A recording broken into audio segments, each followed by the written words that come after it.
ആ ഞാനേ ഒരു കാര്യം പറയാനായിട്ട് വന്ന ഇന്നലെ ഉറങ്ങാൻ ലൈറ്റായി, ഇന്ന് എണീക്കാനും ലൈറ്റായി.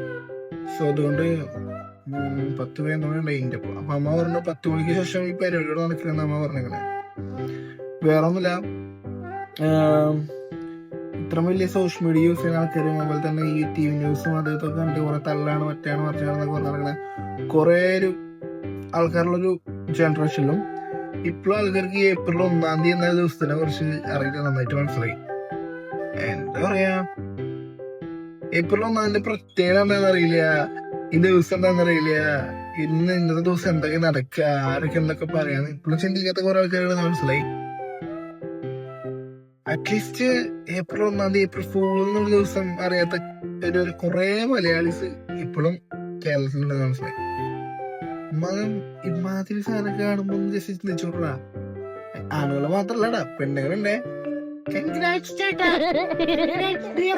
പറഞ്ഞു പറയണം. രാവിലെ എന്നെ വിളിച്ചിട്ടുണ്ടായിരുന്നു. അയ്യോ അത് പറയാൻ വേണ്ട.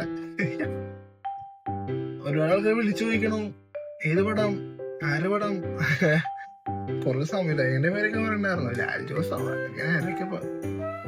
ഞാൻ ആലോചിക്കുക ഇപ്പോഴും ഐഫോൺ യൂസ് ചെയ്യണോ, റീൽസ് എടുക്കണോ, കണ്ടന്റ് ക്രിയേറ്റ് ചെയ്യണോ, അതുപോലെ തന്നെ എന്തൊക്കെയോ അവരവരുടെ സ്റ്റോറീസ് കണ്ടതിന്റെ തന്നെ വലിയ വലിയ സ്റ്റോറീസാ. ആ ഒരു കാലഘട്ടത്തില് അത്രയും നോളജുള്ള ആൾക്കാർ എന്റെ അടുത്ത് വയ്ക്കുക.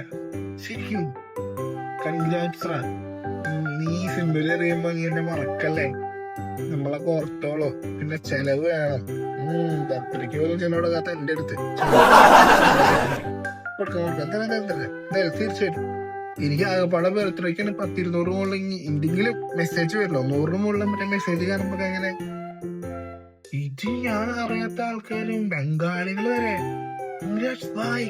എന്തൊക്കെ പറഞ്ഞിട്ടാവും അങ്ങനെ കുറെ മെസ്സേജ്. എനിക്ക് എവിടുന്ന് വരുന്ന ഒരു കൊടുത്തൂല. അപ്പൊ സന്തോഷം. ഇനിയിപ്പോ അടുത്ത കൊല്ലം 2027 ഏപ്രിൽ 1-ാം തീയതി കാണാം പുതിയൊരു തള്ളുമായി. അപ്പൊ ഈ കൊല്ലം എന്നോട് സഹകരിച്ച എല്ലാവർക്കും നന്ദി, നമസ്കാരം, താങ്ക് യു.